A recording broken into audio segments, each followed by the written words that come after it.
केन्द्रापड़ा तहसिलदार को बेआईन भावे इट्टाभाटी उपरे चढ़ाऊ।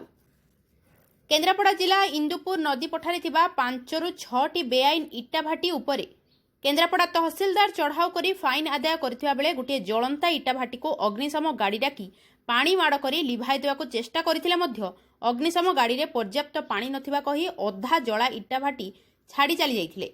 वास्तव में केते इट्टाभाटी तहसिलदार केते फाइन आदाय कले एवं नामक मात्र गोटे जलंता इट्टाभाटी उपरे अधा पानी सिंचन संपर्क में तहसिलदार मैडम को मतामत गणमाध्यम प्रतिनिधि माने लोड़ीबारु से कौनसी प्रतिक्रिया देवाको मना करि दैथिले। केन्द्रापड़ारू अरुण महापात्रଙ୍କ रिपोर्ट एसटीवी ओडिया न्यूज।